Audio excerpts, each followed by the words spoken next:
All right, welcome back. I almost threw Jack out. I considered throwing Jack out. I tried to throw Jack out, but he's stronger than I am. So let's pick up where we were. Well, Justin Bieber, you know, he went out there. He marketed aggressively. He was able to take over the room with some influential people in it. I think the kid had some talent, and now, of course, he's being an idiot because he has more money than God, and he's just a young guy. And I was an idiot and had no money, so I can just imagine the size of the idiot I would have been with a lot of money. Yes. So you know, I cut him a little slack. Same thing with sports figures. And, I agree with that, but back to social media. That happened because of social media. Sure. It is so it is possible, but you're absolutely, and you said the word, you hit the word right on the head. You have to be aggressive, and you have to be very aggressive if you want to do something like that. I think you do. I worked at it. I tried it, and I worked at it very hard. I marketed as hard as I could, and my author page got 1,200 likes. 1,200, 1,200 people. That's, it sounds like a good number, right?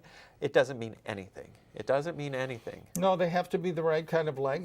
Somebody has to see it, but I still contend that it's a closed shop. Now, let me give you an example.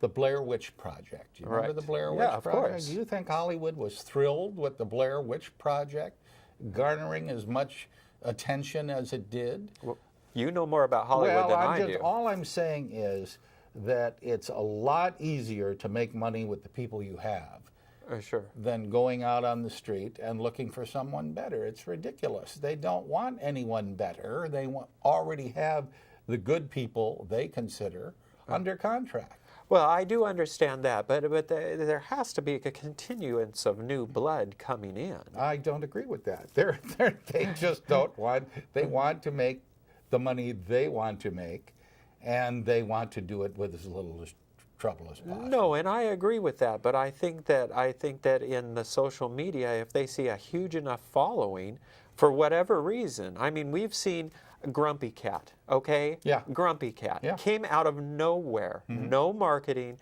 It's just that everybody had said, you've got to watch this video. It's incredibly funny. Dude made $1 million. Yeah. Okay, so that's the kind of thing that I'm talking about. Well, it can happen, and if you believe in your product, whatever it is, For sure. that you should be doing that as aggressively as possible. You're talking to an old retired broadcaster. Yes. I was a DJ for 35 years. I know, that's why I can't get you to shut up. That's right. And and I'm retired. Right, I know, it's scary. And I live 400 yards from this place, and it was hard getting down here today. I don't want to go to Pasadena to eat. That's too far away. So I'm retired, and I'm very happy sitting in the living room with nothing to do. You bet. So you wouldn't expect me Right. to really be marketing all that difficult. But a young guy like you, I think you still should be doing that. But again, we know each other. If it gets to the point where you're not enjoying it, Right. you have to make some decisions. Right, absolutely. I enjoy it. I don't write it. I hope it makes me rich. I hope it makes me rich before I die. I don't want to be a Van Gogh. But I write for the pleasure of writing. What do you see in the future for yourself? I would like to have a show one day of my art. Okay. Back when I started writing books, I set for myself a goal of 10. Okay. I think I can do 15 now. Great. I'm 66, so if I can see, I would have said 45. if I can see 75, I'll be real happy with that. So I've always said, if you think of life as a football game, I'm not at the 2-minute warning, but the marching band has been off the field for quite a while in my case.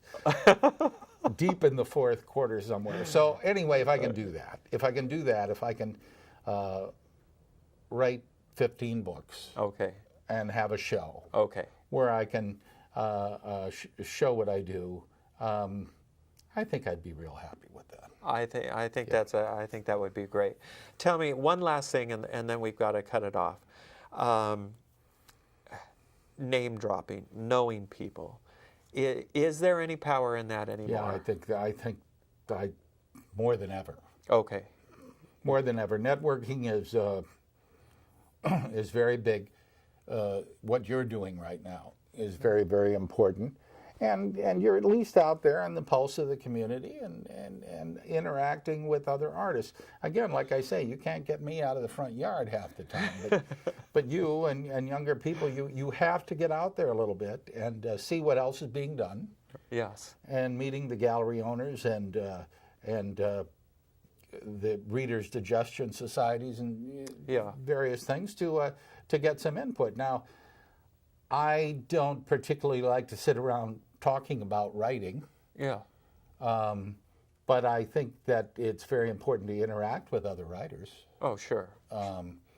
If I wasn't as old, retired, and lazy as I am, I'd be doing it.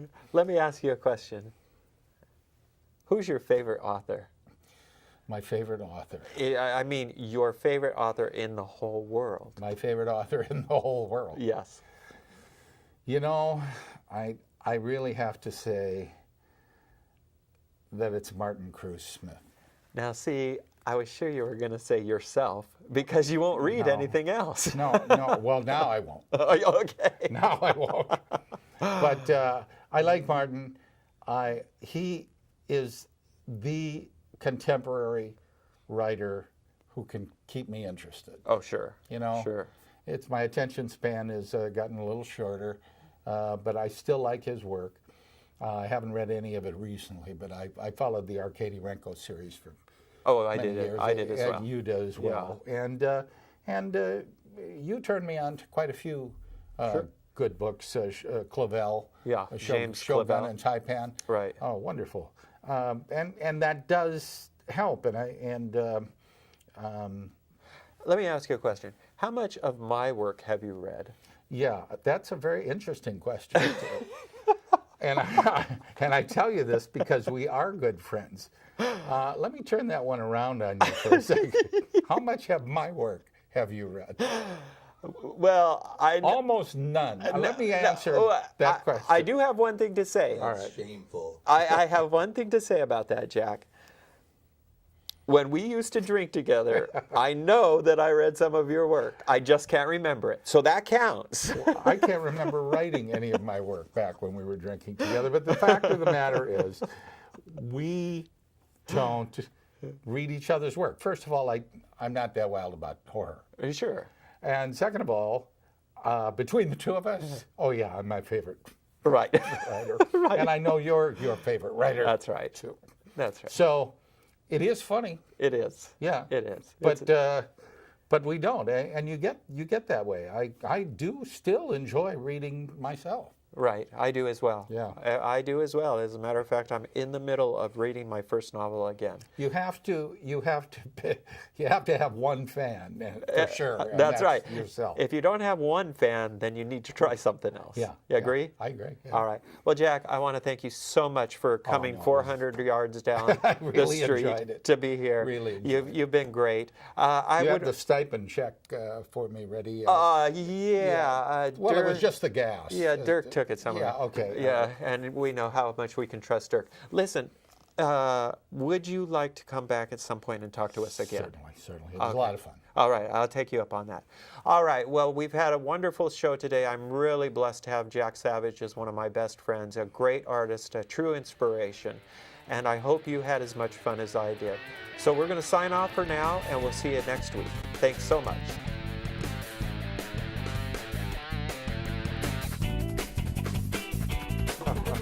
I mean, what am I supposed to do? I don't like him. I just understand. All right, go ahead and count us back Okay. in. All right. 5, 4, I'm- 3, 2,